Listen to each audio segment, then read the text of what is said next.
I'm going to just give a quick introduction to everyone and then get straight into the conversation. So Lee Turner-Conn, she's Director of Strategic Accounts at FTSE Russell. Sanjay Rao, in the same building as me in London, the product manager for Bloomberg, Barclays, Indices in Europe with a focus on fixed income. And then Timo Pfeiffer, he runs research and business development at Solactive. So Lee, unfortunately, you're right next to me, so I'm going to pick on you with a very broad question to start with. So when you're looking at ETFs, developing ETFs, should they define the market or should they reflect the market? I think the index provider's role is to reflect the market. I think the investor wants to define what they're doing, but our goal is to reflect the market in the broad indexes we do. And that's not an easy job. So when we look at it, what we're trying to do is capture a broadest sense of the market, but that market is continuously changing. So I think the best example of this would be if you look at developed versus emerging, and we think about what's going on with the countries moving, how do we determine what's moving into which sector? So at FTSE Russell, we have a large committee that is made up of both internal and external people to determine how we add things to the market. So China is a great example. Determining to add China was not done overnight. It's something that was taken a 10-year process of watching the Chinese market, figuring out whether it's open enough, how can we bring it in, and how can we bring it in gradually so that because our investors are demanding they want to be able to get exposure to it, but can we do it in a way that ensures that it's tradable? Mm-hmm. So yeah, I think to add to that, I think we added China into our fixed income indices at the beginning of this year. And the process for that, I think the media focuses on the decision rather than the process. So for us, we got quantitative and qualitative criteria for inclusion.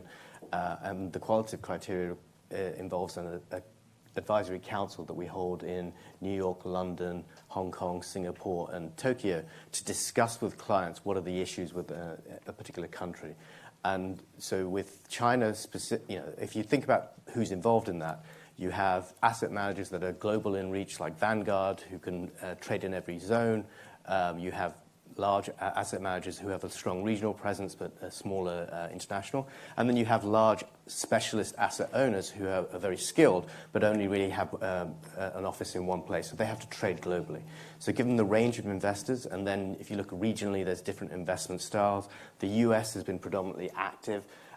Japan has been more focused on a passive management, and Europe has been very focused on the benchmark itself and construction rules. So the range of investors, the range of investment styles, it means that you actually have to reach a compromise across all of these styles and investment themes. So what we saw was that there were specific requirements that were required. So we said we would include them if they resolved issues with DDP, block trading, and tax issues. And once the PBOC announced changes to those structures, we went back to the client and asked them. But fundamentally, given this range of investors and investment styles, you need to reflect for the majority and for a minority you're looking to lead. I mean, surely, though, both FTSE Russell, Bloomberg, Barclays, a large amount of assets tracking these indexes. Timo, I want to throw this to you because you're coming from a bit of a different side, a more upstart, if you will. When you look at these giants making adjustments, it surely impacts the underlying market.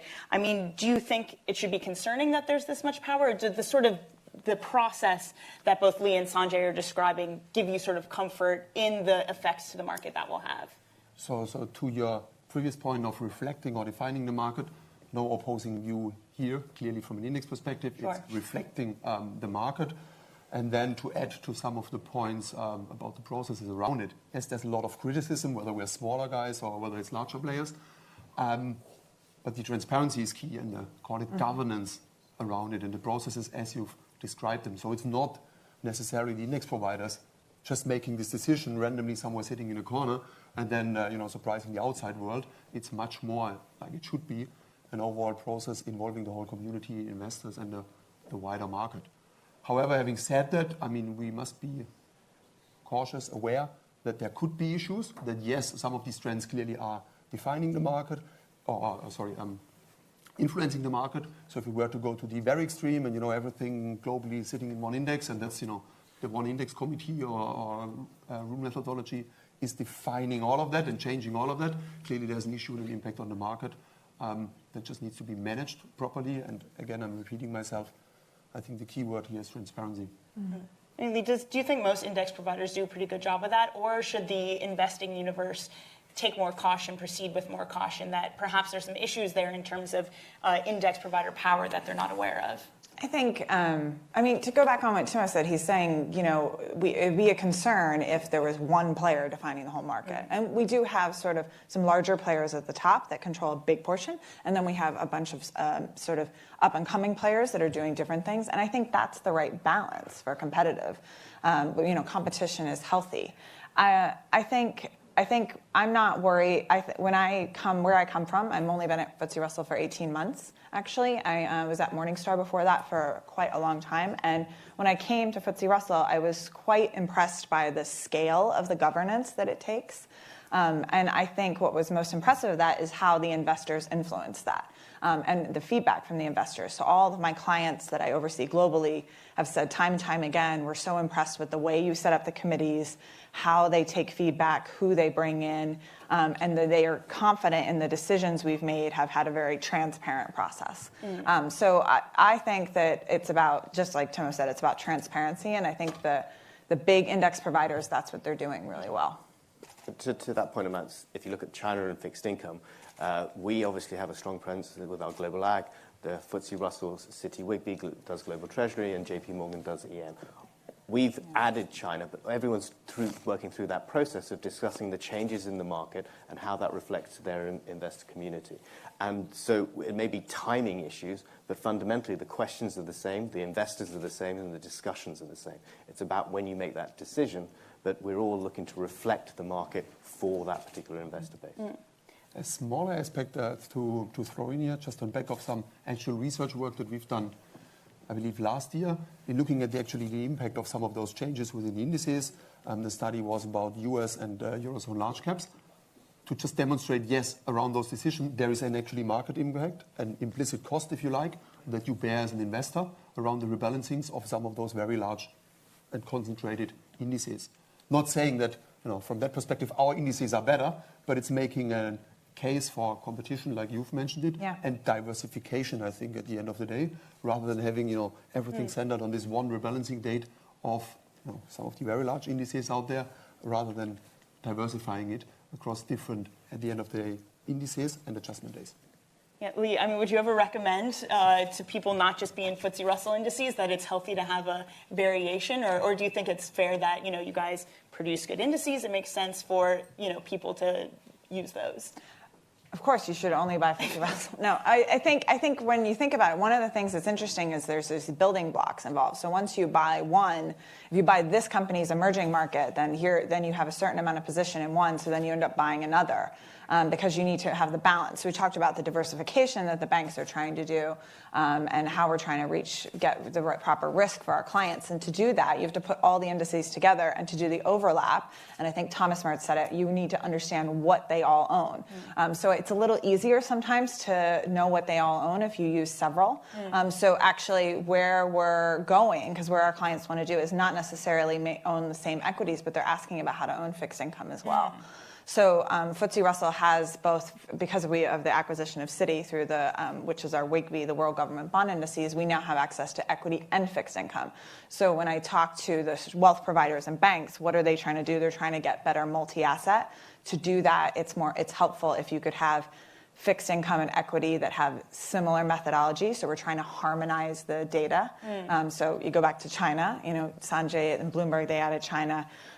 Earlier, we've added China on equity. We're now looking at it with fixed income. You decide what you want, your opinion on China or your client's opinion on China, but you need to add it across equity and fixed income and have confident in that. So that's where we're kind of seeing the innovation is in multi-asset. Right. And Timo, I want to pick up on one of the threads that you talked about was the cost of rebalancing and all of that. What sort of innovation is being done there to mitigate some of those issues in the construction of the index itself? I actually think innovation is probably less of the headline. It's more to the earlier point that we've had around transparency, right? To quantify this impact that I had mentioned at 5 to 15 basis points and make investors aware to the earlier panel that was discussing about, that race to zero and that war on fees, about yet another basis point to be aware and transparent that within the index and the index methodology, there might be impacts that effectively is a cost as well. It's about transparency and making the investors aware, and then to respond to that by potentially diversifying or choosing a series of different indices. Sanjay, surely that must be even more important for fixed income when you have this less liquid underlying. Yeah, I think if you look at the difference in the baskets, say MSCI World is 1,500, Global Ag is 22,000. So it's very important that you have a distribution network that allows the clients to see what's in the indices. But to the point about the specifics of a particular rebalancing, from our perspective, what we've looked to do is provide a range of different options in terms of how you can rebalance or how you can structure your index to make sure that the clients have the opportunity to choose what they want. As Lee mentioned, people are using different indices for different asset exposures, and that leaves you with some confusion as to the methodologies and what's going into them. So it's important that everyone's clear and transparent about what they're distributing and what they're doing, and it gives people access to it to see what's happening. So in talking about different assets, I think now would be a good time to get to one of our polls, because it's on this topic about innovation, looking at different assets. So if you guys want to pull up your phone. So the question for this one is going to be, which asset class has the most room for index innovation? So your options: commodities, fixed income, equity, and alts. 100% alts. No, I'm sure only one person has voted. So, Dani, we've Yes. done this 5 times. Yeah. Well, and I've done I'm it interested to see and how this is going it to compare. changes. Oh, This really? question has changed each time. So this is your chance, Netherlands, to vote whether you're with Germany or France. But so it's just interesting to see where it lies. So. Yeah. And Sanjay, you've seen a couple of them as well. He's been on I'd be almost interested all. in seeing in getting your guys' comparison of how this room differs from what you've seen in other cities. Yeah, Sanjay, did the fixed income countries show up? I always vote for fixed income, but unfortunately, so I think that this is more like the London one, but I think we saw in a couple of places that equity, they saw there was more chance for innovation. So I'm the first time up here, Yeah. so I don't have this history. Yeah. Of the So what's your take for the German market? Yeah. What do you think the German market did? I would have said I would have expected for that question fixed income and alts to pop up as they do, but probably for a different reason. I would see this or interpret the answers more as a wish list. That people want to have more innovation in fixed income, indexing, benchmarking, and alternatives, because yes, there's less available if you just compare it, to equity, where we have a much broader range and availability of instruments, indices, strategies, all over in all different shapes and forms. The one idea, innovation that comes up is stuff that I would love to have, but as a matter of fact, don't have. Looking at fixed income. There's a lot of stuff happening around ESG, green bonds, etc., and there's green bond indices. The next evolution clearly would be something like social bonds, but it's just not there because the market is not deep enough, there's not enough instruments, etc.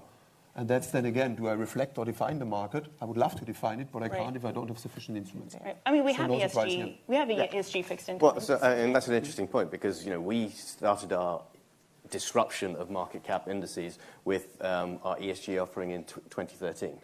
And it's only about 2 years ago that people started moving it, although Netherlands were faster along that line. It's been a long and lonely road traveling for the last 5 years talking about ESG to people. And social impact investing, that was raised 6 years ago, where this was something that someone should be doing. It's a question of what is the size of the market, what's the demand, and it's about education and across the board to explain to people what's growing in this thing. And I think it's one of those things that, given the size of the fixed income market, it's very difficult to access and replicate a small exposure in a way that, say, equity can do. So I think over the years to this poll, we've always seen the equity as the digital age and the fixed income as the analog age. We're very far behind because of the size of our markets and the lack of transparency in pricing. For ESG, Lee, how much of it, though, comes down to data? Because I feel like this is a large problem in building indices. You have the data to construct these. Yeah, and it goes back to, Timo stole exactly what I was going to say, is that I think this is a wish list, right? I mean, there hasn't been enough innovation in fixed income, and the reason is because it's difficult. There's less data, there's more bonds, there's a lot of reasons to do it. So when I speak with my clients and I tell them what we're working on, one of the number one things I get asked on is, what are you doing with fixed income ESG? Can you get me something with fixed income ESG? And so That's an area FTSE Russell is heavily investing in. It's proven through an acquisition recently with Beyond Ratings, which is a company that does fixed income, sort of government sovereign ratings. And we're using that to figure out how we can create new and innovative products. But it takes a lot of data. And the way we look at That didn't sound great. the way we look at ESG is that it has to be transparent, that the clients have to understand what the rating went in. So ours is purely quantitative, unlike some of the other players out there with analysts, because we think that's the better way to be able to explain to your client how they came to this ESG score. So to do that, you have to have the data. So that's where we're spending a lot of our investment. How much of the ESG, though, when you're talking to clients, is about we want to capture this is our investing mandate, versus ESG has some sort of alpha and we think that this is going to outperform? Are we in that place yet, or is it still sort of in the beginning stages, so it's about sort of capturing that ESG factor, not necessarily outperformance? I think if you talk to some providers, it depends what your audience is. So I think if you're trying to tick a box for a wide audience, you might just say, I want to have an ESG option, right? I just need there to be some option for my clients. So a larger, somebody who's like a fund supermarket might do something to give you an option. But when you go to the institutional space, you'll see more specific requirements. You'll see a transportation company saying, I need to offset my carbon, right? And then you need this in our pension.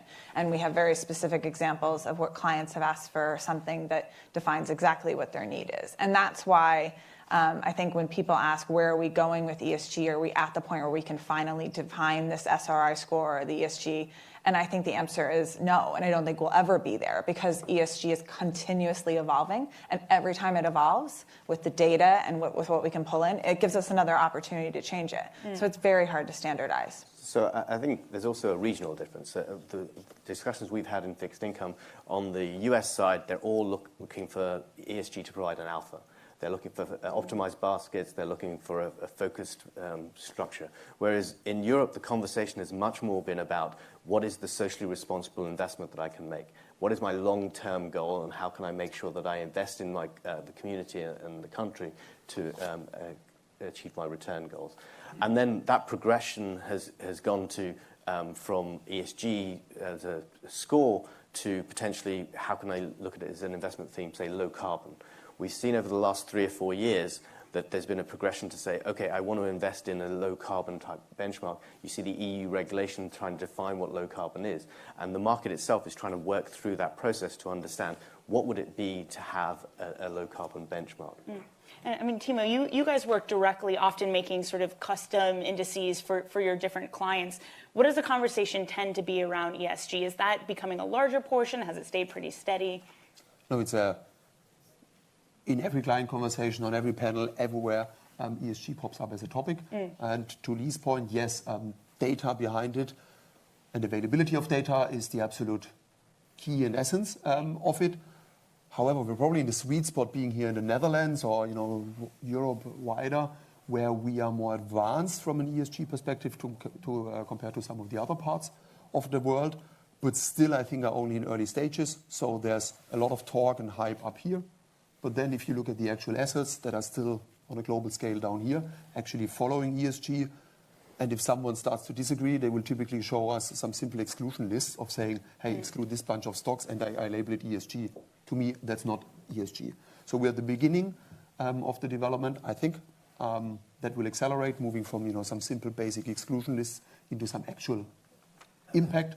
You've mentioned the regulation coming out of Brussels and things like that, that hopefully can and will contribute to some more consistency in defining and understanding what we have as social or responsible investing and ESG, because there's probably some wide divergence across this room and everywhere. Lee, had you mentioned that one of the polls you saw before had a much bigger equity portion where people had wanted innovation? Yeah, it was more in Germany. So I'm going to post it over to Timo. Yeah. So, and they made a whole comment about the Germans got burned by a telecom market. And so the Germans are very equity shy, which I was unaware of. And so then now the Germans are more excited about equity, was the comment that. Yeah, that I'm interested about, because to me, I'm thinking where it seems so crowded. Could we possibly innovate any more in equity? So now we're getting to my favorite topic, and I need like half an hour extra. About overall, I think more than 40% of German households assets are investing in deposits that are effectively, yielding nothing or negative. Okay. So this German equity culture is just not existent and has been destroyed, with the Telecom IPO and then the consequent development of the share price, etc. So for ETFs as a use case or equity investment in general, this is a pretty New. not new. There is a specific history that has destroyed it, but it's not very popular at all, and there's a large part of misallocation happening, be it in insurance or pension investments and private investments in Germany. So to see, based on some poll, any change or any trend, I don't see it. So then is there no room for innovation? Athanasios before had the marijuana ETFs up there, some of those thematics. I see you gritting your teeth a little bit there. You can't bring up marijuana in Amsterdam, right? Fair point. Passive marijuana means something different here. But is there any room, though, especially in Europe, because the U.S. is pretty saturated with thematic, smart beta, what have you? Yeah. Is there any innovation happening there, or are we sort of at peak smart beta?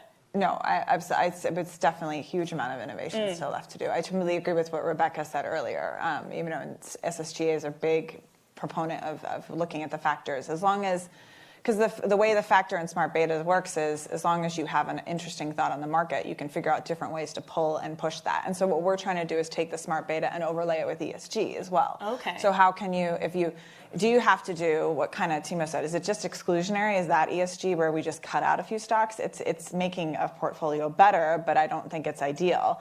FTSE Russell does a lot of work with tilt investing, where it's like, well, I think I should want to invest more in green economy. I don't want to necessarily X out companies altogether that don't do certain things. I just want to overweight. So how can we just tilt or change the factors of the investment to make me feel, or make the ESG come out more? So you can really combine both to get something more innovative, and we do that sort of continuously with our clients.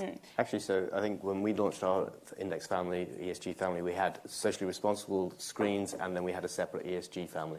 And the products themselves would go one way or the other.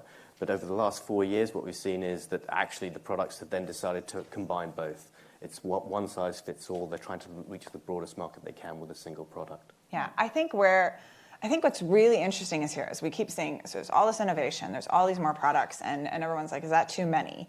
And it's only too many if we don't have enough investment in them, or if they're not run efficiently. So what the job is from all three of our companies up here is to build better technology so that we can run more portfolios efficiently. Because we don't want to just keep creating funds or investments if they're going to be costly.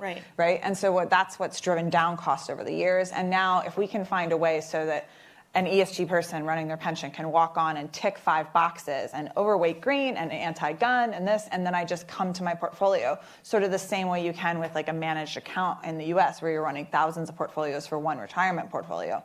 That's where we need to get to. And it's a technology where we all need to invest to be able to get our investors more choice. And actually there, if I may add, the innovation headline, as much as we tend to talk about the next smart beta and thematic approach, which we will have and which is innovative, the innovation, where I agree with Lee, is much more on the technology side to make things accessible for investors, or to be able, with this IT-driven data recycling, data management platform, to be able to create quicker, faster, better user experience at the end of the day, also on the index side. So I slightly disagree with that. So I'd say that we say that indices are built on 5 pillars. So pricing, data, analytics, research, and distribution. And I think Bloomberg has invested heavily in all those, with BVAL pricing, with reference data, with the BI research, and the terminal distribution, as well as the analytics. You need all of those to be able to create a stable and scalable platform. And I think that's what the Bloomberg indices are looking to leverage to deliver something more to clients. And one part of this, though, that we haven't really touched on yet is Bloomberg, Barclays, FTSE Russell, obviously sort of giant, well-known brand names that people know, they feel they're reliable. Timo, how do you compete in that sort of atmosphere? It's great to have such a brand. Typically, brands come with a price tag attached to it, and it's, fair statement. If you want to pay for the brand, pay for it, so it's higher cost. It's higher cost in an ecosystem where you've seen at the earlier poll that 60% of the decision is around costs. So running an index business completely and purely or mainly based on brand is a great business to have and is a very profitable business to have. But I think it's a fair expectation that, forward-looking, those margins will come under compression. That's where us not having such a brand and brand awareness on a global scale need to take a different approach, which to my earlier point is much more tech, IT driven. And the disruptive part in the market is that we are typically, or for some of the standard benchmark indices, operate with a different fee structure in a market, in the ETF market, that is actually facing a race to zero. So rather than some asset exposure on the actual ETFs, we typically, for those standard indices, operate with a flat fee model in light of this overall fee compression that the overall ecosystem is facing. That gives us a lot of support, obviously nice feedback from clients on the ETF issuer side, and that will happen in the overall industry from the next side. But so I think it's important you focus on where the cost saving is coming from. So I think from our perspective, we agree with you. It's investment in the pricing, analytics, data, and distribution. But it's also important that you have a stable and scalable platform because, I remember when the Lehman bankruptcy happened, I was not part of Lehman, but at the time, everyone was calling up saying, can you give me an alternative index? Can you help me provide an alternative platform? And then they produced the return on the first night. Then they produced the return on the second night. They knew the value and the quality and the integrity of their index, and they kept producing it. And that's one of those things that I think is really important, that you save the cost in the right ways, in the right parts. Absolutely. That model, I agree on that point, because that model can only work on basis of a stable platform and infrastructure, focusing much more, because as long as I don't have this one large brand-driven index, I need to live on a number of indices, and they need to be run efficiently and very stable based on platform and IT. Yeah, I think competition is healthy, and Timo's and Solactive coming up has driven that. Well, are you just paying for the brand? And we have to be able to answer that. And maybe some clients want the brand and something, but what they also want is the governance and the rigorous process behind the indices. And that comes a lot into play when clients make selection with us. Right. And that's where sort of there's a balance between the two. I think you talk about the race to zero. I think 10 years ago, we talked about these fees dropping because they were way too high, and they have dropped. And as you mentioned, if we're a percentage of TER, our fees have dropped with them. So we're constantly reevaluating that commercial policy, making sure it's in line with the market. I think there is a danger if it goes too low. You run the risk of a drop in efficiency and governance, so there's a tipping point, right, where we all know this is what we have to charge in order to deliver a quality product, and I think we're kind of getting there. I have less conversation about fees. I think we're sort of reaching a plateau at that point. So Timo, does that become more difficult for you because you have other providers who have the economies of scale, can cut back some of their fees? Does that sort of, I feel like it's almost this feedback loop of you put pressure on them and then it sort of comes back to you. Yeah, no, but if we look at governance and platform, that's to me part of quality. There can't be any debate about quality, right? Yeah. That's a given. If you just don't find anyone that would be, and it would be stupid to compromise on quality, right? So that needs to be a given. And then it comes on a combination between price and brand. And my opening statement has been, hey, if you want to pay for brand and want to have a brand, yes, okay, it's a different price attached to it. If you're the ETF manager and believe having that brand in the name in your index will help you raise assets, hey, go for it. It's fair. But if you actually think your own branding as ETF issuer is the driving point, okay, then you need to pay or put less awareness and focus on brand. Actually, from my position as a fixed income person, I spend most of my time trying to explain to people who aren't in finance what fixed income is, let alone trying to explain what Bloomberg Barclays is. So Sanjay, in the fixed income space, because it's so much more nascent, do you not see this fee compression as much? Or is that still very much part of what behind your thought process in developing these indices? I think we were always, compressed in a way that equity weren't. We don't have the same, retail investment platform that they have in the equity side. So I think from our perspective, we've always felt that we are in line. From a disruption perspective, we spent 10 years competing with ourselves, trying to provide new platforms, new products. And I think, so from our perspective, we're not concerned about competition. I think it's about the quality of what we do and the integrity of what we do. I feel like that's a beautiful point to leave it on, talking about quality and integrity. Thank you guys so much. And please, everyone, join me in thanking our panel.